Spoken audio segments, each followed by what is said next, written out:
아직 이러한 경지에 이르지 못했다면, 그래서 이걸 앞에 내용을 아직 이해를 못하셨으면 이 말이에요. 제대로 못 알아들었으면 절대로 삿된 승려들이 어지럽게 말하는데 깨어서 귀신굴 속에 들어가 눈을 감고 망상을 마십시오. 자, 이래서 이런 식으로 비판을 하니까 아마 이 참정도 처음에는 화가 나고 의심을 했다 이 말입니다. 아니, 저 대종구 스님이 스님이 돼가지고 저 묵조선 하는 스님들을 삿된 승려, 마구니 같은 승려들이라고 이렇게 욕을 해버리니까 깨달은 사람이 저렇게 스님이 다른 스님 욕해도 되나? 이렇게 의심이 들었던 겁니다. 그런데 여기서 대놓고 삿된 승려라고 얘기를 해버리잖아요. 그러니까 요즘 속된 말이지만 삿된 승려라 그러는데 한국식으로 직설적으로 표현하면은 이게 엉터리 돌중들이 이런 뜻이야. 그러니까 어지럽게 말하는데 귀신굴 속에 끌려 들어가 눈을 감고 망상을 이렇게, 이게 이제 묵조선 하는 쓸데없이 즉정이나 정멸을 고요한 거를 구하는 거를 얘기하는 거예요. 그래서 요즘 조사에도가 쇠퇴하여 이러한 무리들이 마와 조와 같은 마대자루하고 삼배 알아요? 삼배가 이런데 숫자가 엄청나게 많잖아. 조는 수수 알처럼 엄청나게 이런 무리들이 많다 이 말이에요. 이게 사이비들이 많다 이 말이죠. 요즘 말로 하면은 가짜 종들이, 가짜 돌중들이 많다 이 말이에요. 진실로 한 눈먼 사람이 여러 눈먼 사람들이 꾸댕 끌고 들 것 같아서 매우 불쌍하고 걱정스럽습니다. 그래서 요즘 너무 많아.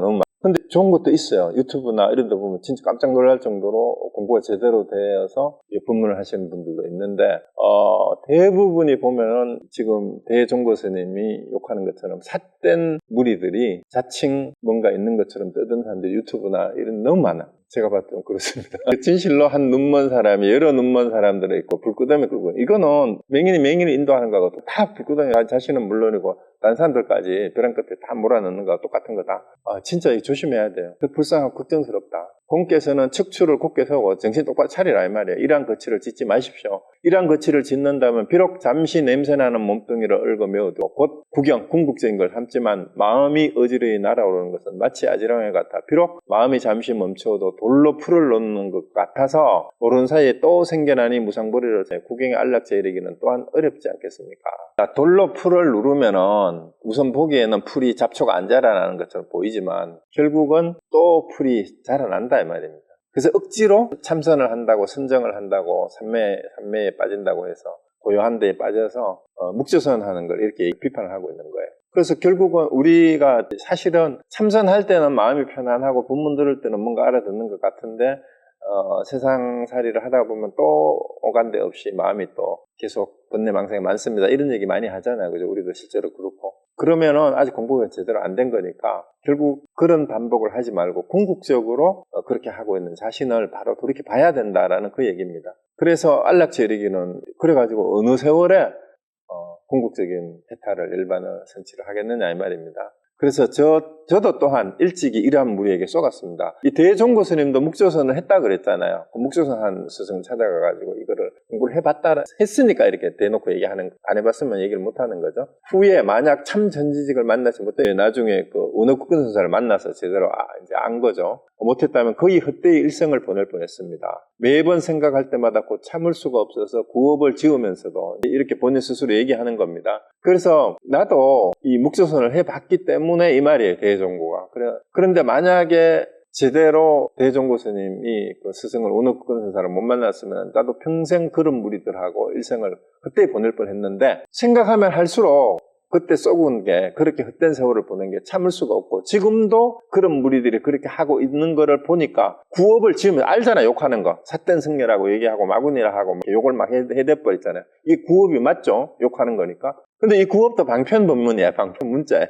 구업을 지으면서도 힘써, 애써라고 해요. 애써 이러한 폐단을 막고자 하니 이제 잘못되었다는 것을 아는 사람이 좀 있습니다. 그래서 그 아는 사람 중에 하나가 이참전 같은 사람이에요. 그러고 이렇게 이제 공부를 하려고 편지를 해오는 사람들이 그게 뭔가 잘못이 있구나 하고 제대로 해야 되겠다 하고 이제 물어오는 사람들이 좀 있다 이 얘기죠. 만약 바로 끊어가듯이 깨닫고자 한다면 모름지기 끊어가듯이 경절문이에요. 경절, 지름길로 바로 가는 것을 이제 알고 싶다면 울음지기 이 현상각을 폭삭 한 번에 쳐부수어야 비로소 생사를 체득한 것이니 비로소 깨달아 들어갔다고 그럴 수 있습니다. 그래서 앞에서 얘기는 아르마리가 장애가 되느니 뭐 어쩌느니 이런 얘기를 샥 다 끊어버려야 된다 이 말입니다. 그러려면 어떻게 해야 되냐? 이제 방편을 물었으니까 또 방편을 안 가르쳐주지 않고 가르쳐줍니다. 뭔 방편? 무슨 아르마리가 장애가 되는데 이렇게 묻는 것도 사실은 방편을 진짜 방편을 알려주는 거예요. 무슨 말이냐 하면 여기서 이 물은 게 그거잖아요. 만년에 아르마리가 장애가 되어가지고 날마다 도의 체득할 방편을 알고 싶다. 이제 알려줘요. 방편이 뭐가 아르마리냐. 여기서 바로 알려주잖아.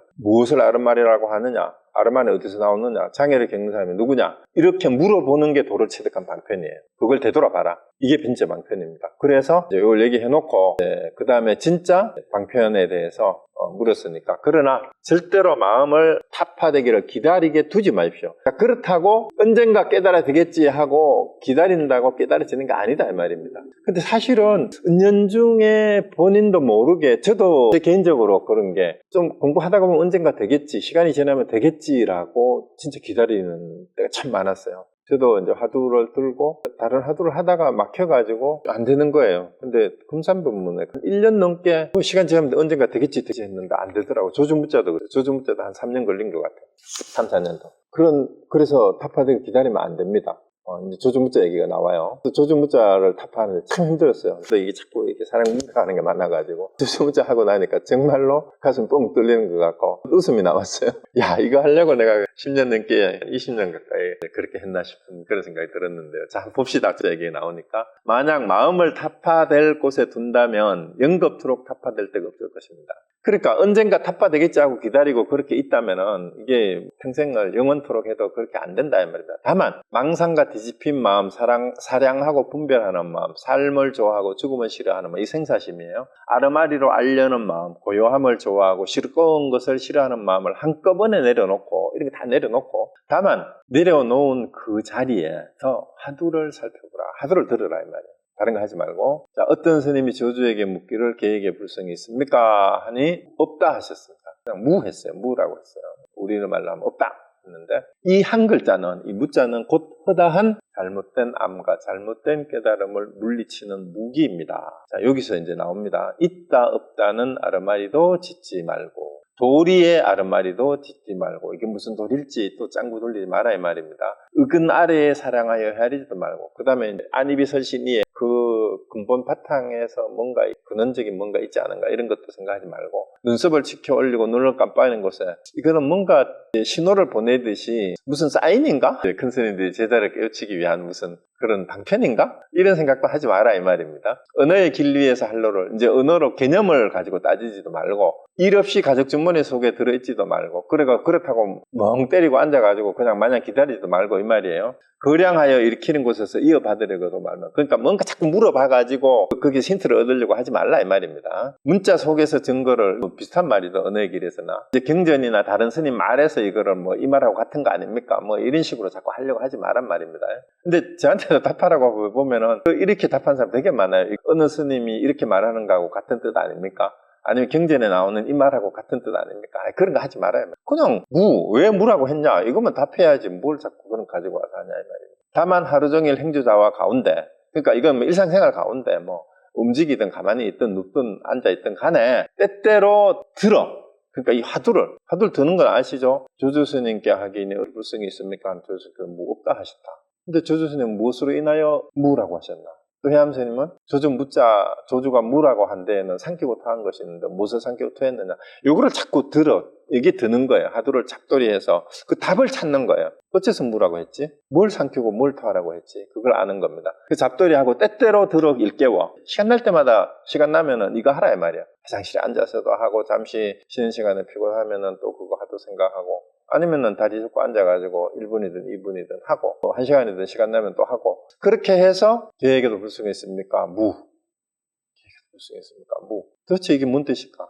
왜 무라고 했을까? 거기에만 초점을 맞춰야 돼요. 그래서 일상의 삶에서 떠나지 않게 하라 이 말이에요. 그래서 시험 삼아 이와 같이 공부하여 살펴본다면 어느 날에 곧 스스로 보게 돼요. 이 답이 나올 거다 어느 날. 한 고울 천리의 일이 전부 방해가 되죠. 자, 이게 뚫힌다면 이제 세상살이에 뭐 쓸데없는 말 하는 거 그런데 끄달려갈 필요도 걱정할 필요도 그 일 때문에 사랑 분별하고 장애가 될 일이 전혀 없을 거다 이 말이야. 그러면 고인이 나의 이 속은 살아있는 조사의 뜻이니 어떤 물건이 그것을 국하여 잡아둘 수 있겠는가.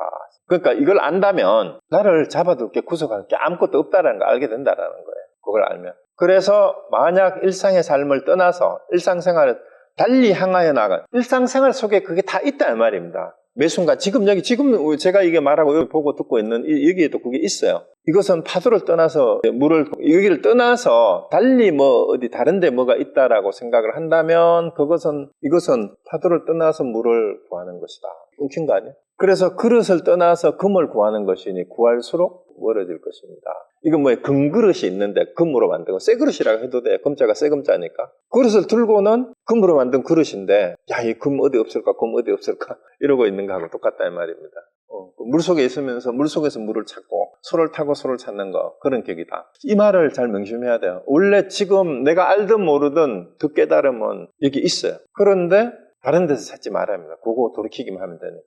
그래서 이제 무자에 대한 여러 가지가 나왔는데요. 이게 이제 무자 십정병이라고 흔히 알려지는 구자 무불성화 간병론이라는 말이 뭐 말이냐면은 진각국사 해심 스님이 쓴 논문이고 책이라고 해요. 글인데 대종고 스님부터 역대 중국 스님들이 무자하두를 거론하면서 무자하두를 이런 식으로 창구를 하면 안 된다. 이거는 병통이다. 이거는 무자하두를 이렇게 하면 안 된다라는 얘기예요. 이렇게 하지 말라는 거예요. 그래서 그거를 진각국사 해심이 옛날 대종고 스님부터 보조 스님도 이런 비슷한 얘기를 많이 했어요. 그리고 그저 역대 항벽 스님이니 이런 분들이 무자하두를 들 때 어떻게 해라라고 당부하면서 이렇게 하면 안 된다라고 말린 걸 10가지로 정리한 거예요. 그래서 이제 유무를 상대적인 무로, 즉 무를 유에 대응한 무로 생각하는 거. 그다음에 유무에 상대되는 무가 아니라면 진짜 무의 무, 진무의 무가 따로 있나? 이렇게 생각하는 거. 그 다음에 무라고 한 데에는 뭔가 현묘한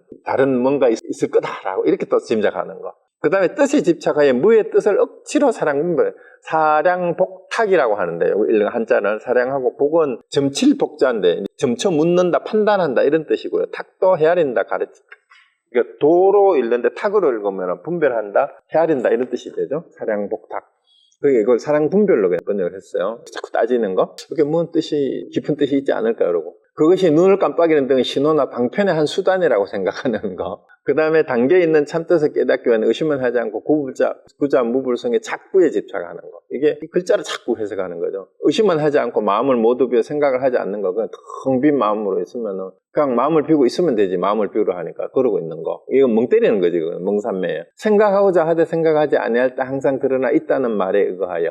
또 이런 말은 또 멋있는 것 같잖아요. 이게. 생각한데 생각하지 않아요. 항상 드러나 있다는 이 말에 의해서 하도에 어떤 묘한 뜻이 있다고 집착하는 거. 이거 하도에 집착하는 거예요. 하도병에 떨어진 거지. 선사들이 한 말을 인정하여. 그러니까 다른 스님이 했는 이 말하고 같은 거 아닙니까? 이런 식으로 하지 마라 그랬죠. 이제 그런 사람도 의외로 많아요. 스스로 어렵다는 생각을 내어 언젠가 깨달음을 얻을 것이라는 막연히 기대하는 거. 이게 전부 다 조주무자 하도를 들면서 이런 식으로 해서는 평생에도 안 된다 이 말이야. 그래서 이 10가지 병을 요약하면 유심, 무심, 언어, 정묵 4가지로 딱 요약할 수 있을까? 뭔가 유에 떨어지거나 무에 떨어지거나 아니면 말에 떨어지거나 말을 안 하고 가만히 있거나 결국 이 3가지 종류로 연결이 된다 이 말인데 깨달음은 유심으로도 구할 수 없고 무심으로도 얻을 수 없으며 언어로 지어낼 수도 정묵으로 통할 수도 없다. 이렇게 우두용 선사가 이렇게 얘기를 했어요. 결국은 유심으로도 안 되고 무심으로도 안 되고 언어로도 안 되고 정묵으로도 안 되고 그럼 뭐 어떻게 하라고?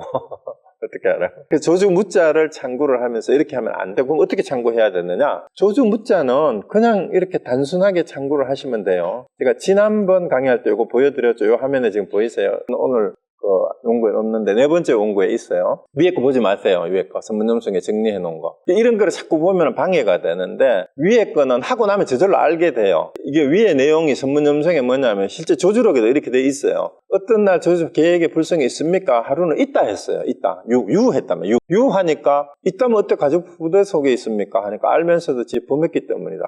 또 다른 날 다른 학인이 똑같은 질문을 하니까 계획에 불성이 있습니까? 하니까 무했어. 없다 했는데 그럼 일체증상이 불성이 있는데 어째서 걔는 없다 하십니까? 거의 없이기 때문입니다. 이거를 가지고 여기에서 뭘 힌트를 얻으려고 자꾸 그러는데 그거 하지 마세요 하면은 평생 해도 안 돼요. 그럼 어떻게 하냐? 밑에 요거를 해암쌤이 이렇게 하라 그랬어요. 조조 스님께 불성이 있습니까 없습니까? 주니 스님께서 달로 쳐놨죠 제가. 없다. 이거 우리말로 하면 없다 하셨는데 질문을 이렇게 참고를 하죠. 조주 무자에는 삼키고 토한 것이 있다. 무엇을 삼키고 토했냐. 질문을 잘 보세요. 질문에 초점을 맞춰야 돼요. 어디에 있다 그랬어요? 삼키고 토한 것이? 그 위에 본문은 조주 무자에 삼키고 토한 것이 있다. 그러면 무자에서 삼킨 게 뭐고 토한 게 뭐다라고 그냥 바로 얘기하면 돼요. 근데 이거를 막 위에서 뭘 가지고 와가지고 막 해설을 막 하는데 한마디로 그냥 한 줄로 딱 대답하면 돼요. 한 단어로. 토한 게 뭐고, 뭘 삼키고 뭘 토했다. 이렇게 대답. 한 단어씩만 딱 하면 돼요. 그래서 그러고 나면은 두 번째 조주는 왜 무라고 했느냐, 무엇으로, 어째서 무라고 했느냐. 질문 똑같죠. 무엇으로 했느냐, 무라고 했느냐. 거기 답하면 됩니다. 그대로 하세요. 요거만 참고하시면 위에 거는 알고 나면은 이제 질문을 바꿔도 마찬가지예요. 조주 유자에는 삼키고 토한 것이 있는데 무엇을 삼켰느냐. 조주는 무엇으로 인하여 유라고 했느냐. 이렇게 물어도 답은 똑같아요. 그래서 질문하는데 일단 집중을 하시면 됩니다. 질문하는데 집중을 하시면 아까 대승님이 뭐라고 했어요? 이렇게 자꾸 하다가 보면 어느 날 스스로 타파될 거다라고 했잖아요. 근데 뭘 해요? 그냥 기다리면 되는 게 아니고 기다리면 막연히 기대하면 안 됩니다. 막연히 기다리는 게 아니라 시간 날 때마다 뭘 하라 그랬어요? 화두를 들어서 참구를 하라 그랬어요. 그 답을 참구를 해야 돼요. 그러면 어느 날 툭 터질 거다 이 말입니다. 그 얘기입니다. 그냥 기다리는 게 아니에요. 참구를 하라 이 말입니다. 그다음 첫 번째 편지에서 엄청 혼을 냈어요. 네, 아르마리가 장애가 되는, 그러니까 좀 제대로 도를 깨달을 수 있는 방편을 일러주십시오. 이렇게 정중하게 편지를 보낸 것 같죠? 근데 아르마리가 장애가 된다는 아는 놈은 누구냐? 뭘 아르마리라고 하느냐? 이렇게 해가지고 아르마리라는 게 알고 나면은 전부 다 이게 깨달음을 전하는 방편 본능이고 부처님하고 예선사들이 전부 다 친구로 삼은 건데 뭔 아르마리가 장애가 된다 이 말이야. 많이 아는 게 장애가 될까요? 제가 많이 아는 사람을 공부하는 게 힘들다 그랬죠. 근데 그게 그 뜻이 아니에요. 많이 알면 알수록 도를 깨닫는 데 도움이 돼요. 다만 그 행위, 자기가 아는 걸 가지고 이렇게 저렇게 자꾸 따지는 것이 문제지 많이 아는 것 자체가 사실은 방해가 되지 않고요. 많이 알면 알수록 더 좋아요. 그래서 그것이 장애가 되는다라고 생각하는 것 때문에 장애예요. 아는 걸 가지고 그대로 바로 뚫고 들어가면 그거를 방편으로 사용할 수도 있습니다. 자, 그 다음에 두 번째 편지예요. 요즘 이것을 큰일의 인연으로 생각하며 용맹정진하여 순일하에 잡념이 없다는 것을 마음으로 알고 더없이 기뻤습니다. 자, 이제 답장을 받고 두 번째 편지를 다시 이제 보냈는데 이게 뭐예요? 이것을 큰일의 인연, 생사대사겠죠, 생사대사. 이 공부하는 거, 즉 가나성 공부를 하는 거. 이거를 이제 이게 진짜 큰 인연이다. 그러니까 대스님하고 가나성 공부를 하게 된 이거를 큰 인연으로 생각하고 용맹정진해서 이제 잡념이 없다. 그래서 이것을 마음으로 알고 그 편지를 받아보니까 이제 참 기쁘다 이렇게 하고 하루 종일 왕성히 활동하는. 근데 이제 용맹정진하에 순일하에 잡념이 없다라고 이렇게 편지를 보내는 모양입니다. 잡념이 없다. 자, 그런데 요거를 다시 꼬집고 들어가요. 자, 그렇다면 이 말이에요. 하루 종일 왕성히 활동하는 때에도 반드시 그렇냐 이 말이에요. 하루 종일 바빠서 사람 만나고 일하고 할 때도 용맹정진하여 순일하여 잡념이 없느냐, 진짜 그러냐 이 말이에요. 사람 만나고 뭐 다른 일 할 때도 진짜 그래? 이 말입니다. 그 다음에 잘 때와 깨어있을 때 두 가지 경계가 한결같은지요. 이거는 오해하면 안 돼요. 오매이려가 잘 때와 깨어있을 때 경계를 따라가지 않고 잘 때는 제대로 자고 깨어있을 때는 제대로 깨어있는지를, 잘 때는 잘 때대로 마음이 순일하고 깨어있을 때대로 순일하고 그렇게 되냐 이 말입니다. 이와 같이 못하면 절대로 공에 빠지거나 고요함으로 나아가지 마십시오. 근데 이게 항상 그렇게 깨어있지 못하다면 이거는 고하거나 공에 빠진 것일 수 있다 이 말입니다. 그래서 고인께서 캄캄한 사날에 귀신집에 살림살이라고 했습니다. 미래가 다하도록 벗어날 기약이 없을 것입니다. 어제 온 편지를 접하고는 필시 정승삼매, 이게 뭐예요? 고요함이 뛰어난 삼매라는 생각에 탐착했으리라고 개인적으로 염려했었는데, 위에 편지가 그거예요. 첫 번째 구절. 이제 큰 공부하는 것이, 참선하는 것이 큰 인연으로 생각해서 용맹정진하여 순일하에 잡념이 없다. 요 편지 구조를 보고 이것도 정승삼매에 고요함이 뛰어난 삼매라는 데 생각에 빠져있는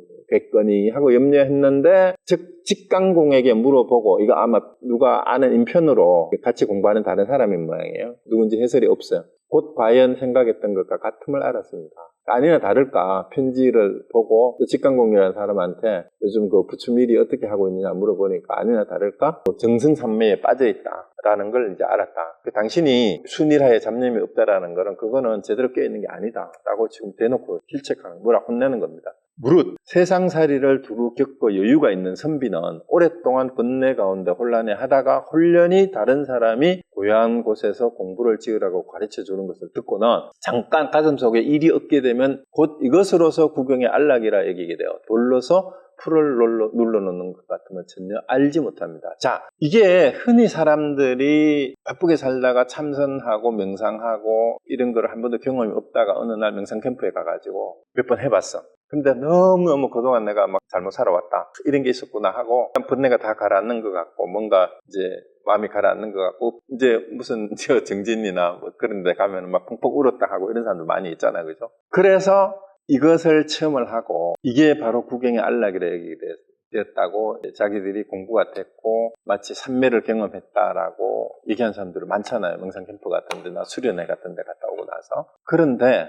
이거는 돌로 풀을 누르는 것 같이 전혀 제대로 안 게 아니다 이 말이야. 이 돌로 풀을, 그거는 잠시 번뇌망상이 없어지는 것, 한 착각을 한 거에 불과하다. 돌로 풀을 눌러서 풀이 안 자라는 것. 잡초를 여기서, 풀은 잡초는 이제 번뇌망상을 비유한 거죠. 그걸 돌로 잠시 눌러놓은 거에 불과한 거다. 비록 잠깐 소식이 끊어졌음을 느끼지만 뿌리는 오히려 있으니, 그러니까 뿌리가 안 뽑혔잖아, 번뇌망상의 뿌리가. 이거 어쩌겠느냐. 어찌 정멸을 증득하여 깨뜨릴 기약이 있겠까. 그래가지고 안 된다, 이 말이야. 그거 아니다는 거예요.